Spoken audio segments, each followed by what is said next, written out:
So this is Spencer. It's directed by Pablo Larraín. It's written by Stephen Knight. Diana is played by Kirsten Stewart. Major Alistair Gregory is played by Timothy Spall. Jack Needham is William. Freddie Spry is Harry. And Jack Darby plays Charles. Stella Bonnet is the Queen, and Richard Samuel is Prince Philip. Elizabeth Barrington plays Princess Anne. And other notables are Maggie, Sally Hawkins. Okay. The music score is by Johnny Greenwood, and this fictional dramatisation of the Princess Diana's toils with bulimia and her inevitable crumbling of the pressure in royal circles. It's apparently got a great performance by Kristen Stewart, so let's see. In the first frame, against the black canvas, we read a fable from a true tragedy. We initially see the arrival of cases of what later become known to be food and provisions delivered by the army. We then catch Diana in her Porsche as she seeks a destination. The Dutch cafe is where she stops. She then, once entering the cafe, asks the folk present to tell her where she is. She presents really of someone who seems to lack any sort of insight as to the whereabouts, presenting a sort of perception of a character who's a little devoid of sort of the brighter matter. She then comes upon one of Charles's staff, one would suggest, and she's still suggesting that she's got lost and escaped her security. It all appears to be some sort of like escape, like fantasy that she's turned into a reality. As the members of the royal family arrive, and I assume this is Sandringham, Timothy Spall has clearly got a sort of responsibility at the venue, and he's looking at his watch. No Diana. Greenwood's jazz score has a sort of meandering feeling, almost as if it's sort of reflective of sort of feeling that the whole exercise is warped in some way, in disrepair. We get a glimpse of Diana's compulsive, obsessive behaviour with regard to cleanliness in the toilet area. It's Christmas, but the time that Diana spends with the two boys seems dreadfully normal, but what transpires is the oddity in which the traditional Christmas giving of presents, etc., doesn't happen like everyone else here. That the giving appears to happen on Christmas Eve, and it's shown to be a reflection on the oddity of this mysterious family. Whilst we capture the scene where Diana's about to put on some pearls that could clearly been a gift from Charles, and there's a maid there, and she refers to and shares with the maid that the exact pearls have also been given as a present to she, meaning Camilla, throwing us quickly into the pot of understanding the pain that she's been put through in these early moments, with Diana seemingly estranged from the rest of the household, the rest of the family, apart from the servants and the boys. It's almost as if she's separate. There's a sort of some clothes on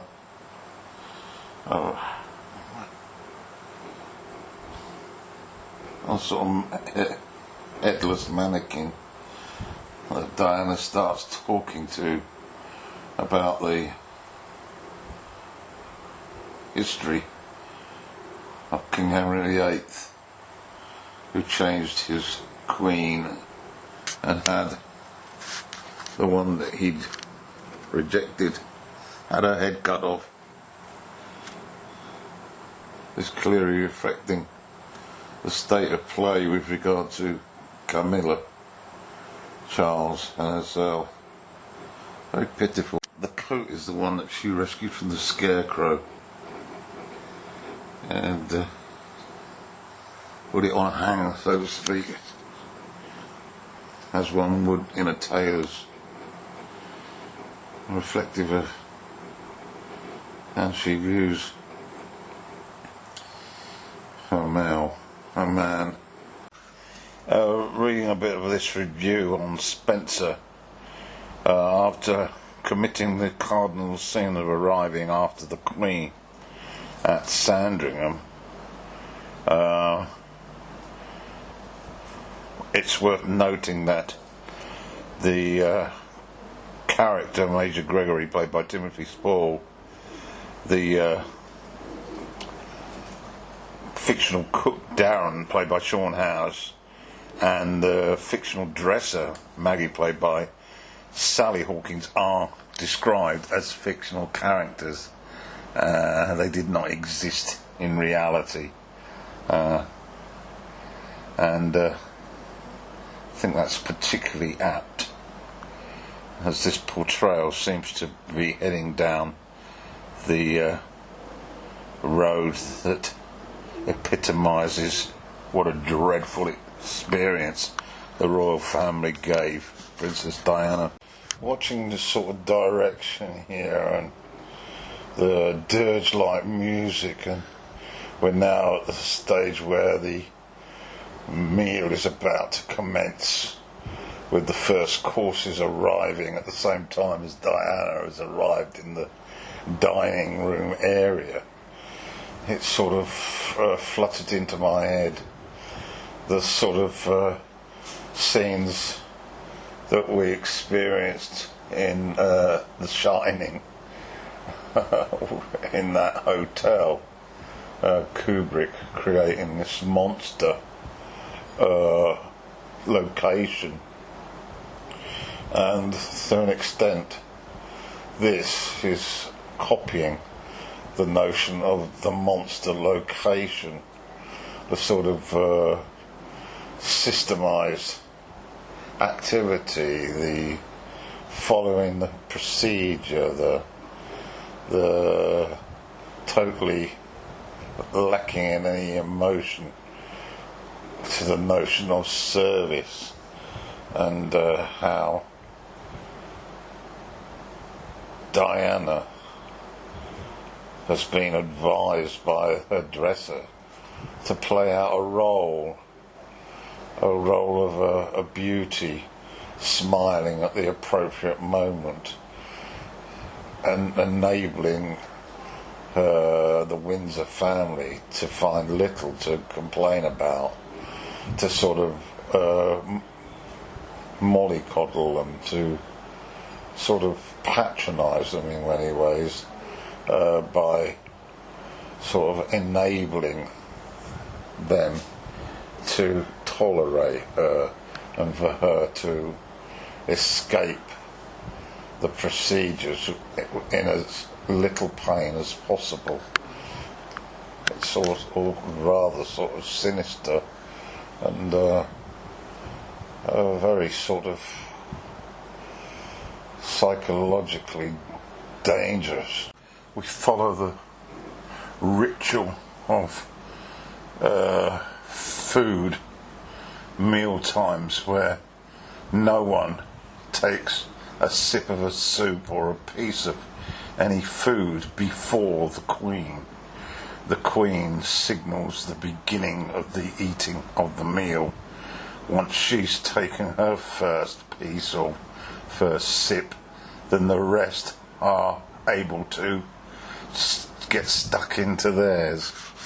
It's so vulgar, really, and aristocratic. As the sort of droning violins continue, we get a view of the eyes, the stares from significant others towards Diana for being late. Particular emphasis with Prince Charles and the Queen, whose poisoned stares ventilate in the direction of Diana as she goes about trying to avoid having any food whatsoever, based on her bulimia, of course. The constant glares, particularly from Charles, affects Diana, particularly with regard to the pearls, his gift to her that he also gave to Camilla. It seems to be causing her considerable irritation and distress as she tugs at it. It's like a strangulation of her persona. All very metaphoric, but highly understandable. And then she grapples with the pearl necklace to such an extent that eventually it breaks and the pearls drop into the pea soup, and she then starts to consume the soup and the pearls, which then creates once again an impact on her feeling that she wants to vomit, and she escapes quickly from the dining hall in haste, and we see that the pearls are on her neck. So this is all part of her psychological pain. And then Kirsten Stewart, brilliant, in the lavatory, in the bathroom, where she vomits hardly anything into the bowl, but it captures the essence of what horrors she was trying to cope with. We next see her in casual wear, and because she vomited up that very small amount of food, she's famished, so she rushes to the pantry in Sandringham, and there's an array of sweet cakes and desserts and other sort of foods, and she, with gusto, gets stuck in. She's famished and becomes almost full of greed for the buzz of the sweetness. These fictional characters also tends to get me thinking about The Shining, or this fictional world that one creates to survive. Just as in The Shining, Nicholson's character created some fictional people, the bartender, for example, to handle the sort of isolation and the horror. In the larder, there's this unbelievable scene involving the fictional Spall, who advises Diana on security and the dangers of the paparazzi, and goes through his sort of credentials in terms of Secret Service experience and elements to do with maintaining order, and advises her in the strongest terms to make sure her curtains are closed when she's undressing, in case there's a hotshot paparazzi with a long lens. He presents as almost a sort of voyeur, and she finds it very difficult to avoid having a confrontation with him.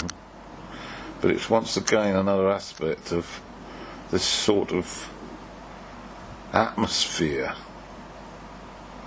that one can sense was probably true, although because of its exaggerated sort of delivery, one also suspects is pure fantasy. Having watched probably just in excess of 30 minutes of this movie, it's quite clear that this performance by Kirsten Stewart is absolutely brilliant. Hey Mum, look at this. So it's absolutely brilliant performance by Kirsten Stewart on this, because you can interpret it as a dreadful view of the royal family on her, or a sort of fictional account of what might have happened. Once again, referencing Johnny Greenwood's musical score, alongside this very grainy sort of presentation, which reflects the sort of rather dreary British weather around Christmas time when it's set, and how it's sort of misty and sort of drizzle, and encompasses quite a dark sort of miserable existence, which lines up alongside clearly Diana's experience. She then chooses to take a walk in the grounds and gets found by some policemen who are part of the security detail, in response to once again fears about paparazzi getting in for photos, etc. At this particular time, she and Charles were estranged to an extent, and there had also long been since that strange man got into the Buckingham Palace, so they're on high alert. But Diana encourages the police not to report, hinting that they could describe it in terms of seeing a ghost, which is an interesting metaphor to describe herself.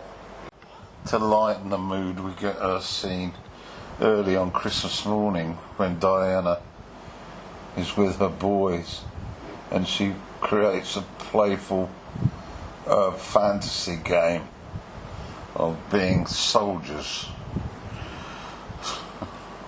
Amazing. Another scene which emphasises the social control within this hierarchy, this royal family. Maggie, the dresser for Diana, who they have a friendship, a rapport with, is replaced by Stewart's character, Gregory, who seems to have seniority. The replacement dresser is given cold shrift, but Diana's clothes are all earmarked for each occasion on a hangers, and there seems to be a complete inability to actually change the designated outfit for a particular an event.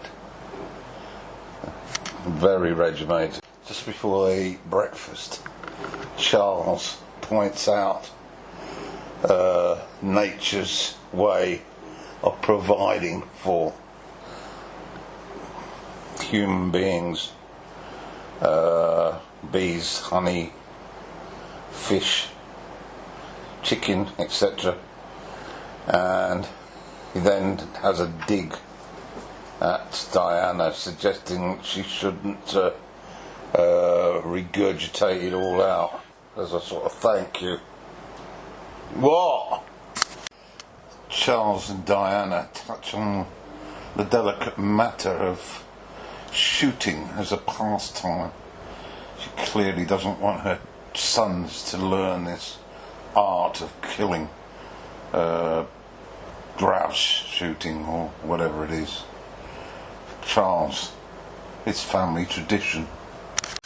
In the billiard room, Charles advises Diana that there are she has to be two people. One, the real Diana, and the other, the public persona, even if that part she absolutely hates. All passed on in the billiard room. Reminiscent of Cluedo, really. You have to do things that you hate. And Diana responds, "You hate." And Charles says, "Yes, you hate." And she says, "You hate" again. And he said, "For the sake of the country." Wow. The Queen's giving an address on TV, which of course has been recorded. And she and the family are watching this. Before its conclusion, the Queen decides that it's time to get out on that brisk walk in Sandringham's grounds, and so she stands up and puts her scarf round her head, and on cue everyone stands up in anticipation of her moving on out. It's almost like, well, the ultimate dictatorship. She leaves, and many then sit down. So it's just a sign of respect as she's leaving the room, not a command that they all follow. She's taking the dogs out, and Diana follows. Another scene, she discusses the issue of pheasants being shot as a sport, as a piece of fun. And she asks the chef, is it? The lead chef, what happens to all the dead birds? And he goes through a list, and he finishes with the rest get thrown away, and describes them as not very intelligent, after the princess has described them as beautiful. She then repeats, beautiful but not very, but beautiful but stupid, and it's almost a comment on herself. the fictional Gregory, Major Gregory, played by Timothy Spall, interjects whilst Diana is talking to this bird, this pheasant with its beautiful plumage.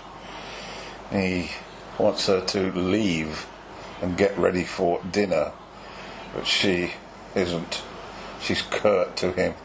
He then sits down and describes an incident with a friend when he served in the armed forces, and he was based in Belfast in the Falls Road at the time of the Troubles, and described how this man was describing a story about a horse that hadn't been trained and was wild, and before he could complete it, he got a bullet into the back of his head, and he collapsed and died in his friend's arms, Spall that is.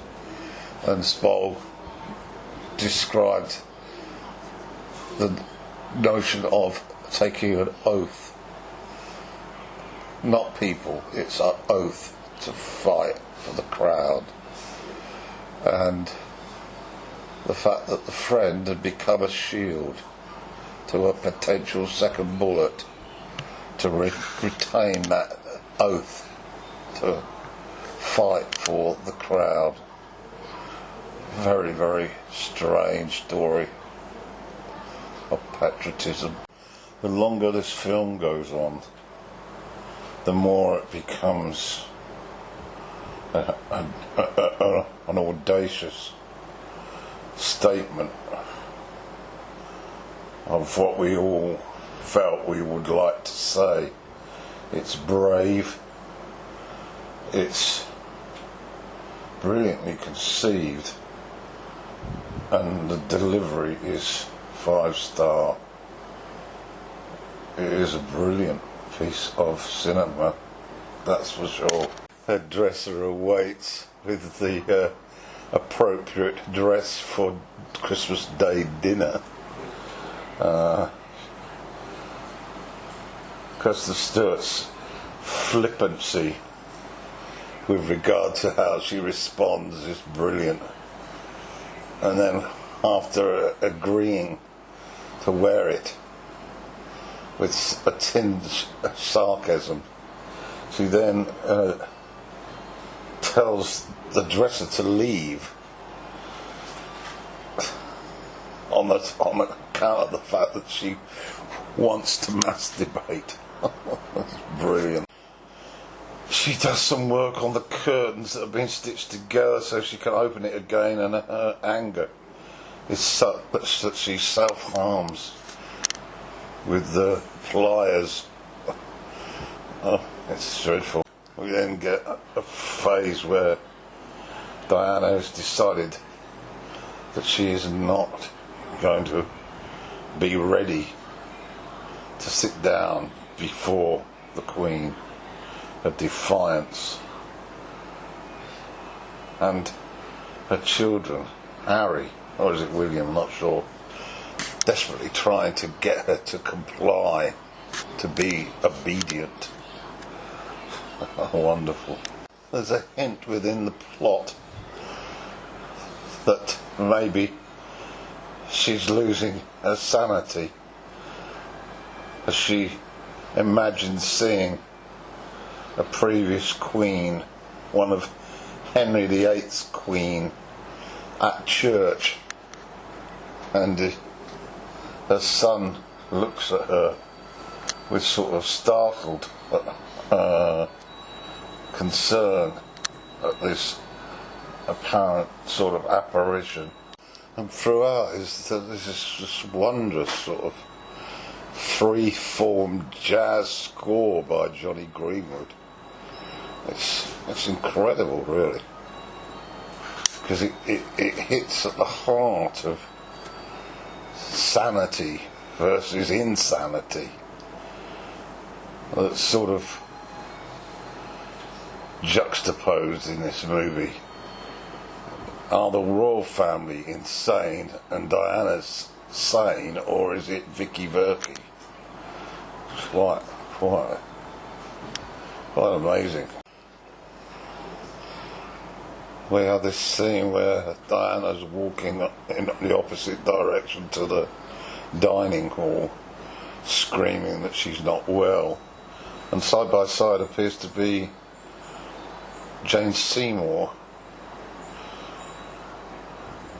reflecting on her imminent demise back hundreds of years as a result of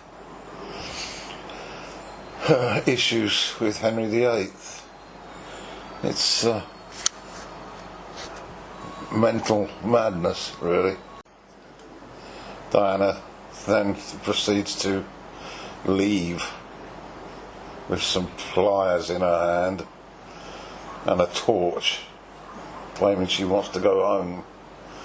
She cuts the barbed wire fence that surrounds Sandringham, and in the pitch dark proceeds. Park House is the destination. It's boarded up, full of mice and rats sculling around. There she relives her childhood, running about in the fields, a scarecrow with her friends, fantasizing. We witness what appears to be an imaginary plea from Anne Boleyn or Jane Seymour or one of those victims, a plea to Diana to run and flee before she ends up at the same prophetic. We then have a sort of a musical dream, really, a reminder that she reenacts a dancing. We see her as doing ballet, and the whole thing is somewhat bizarre, a reenactment of withdrawing into a fantasy world. She adorns a variety of dresses and indulges in that same sort of dance, free dance, totally within oneself, just as a means of flight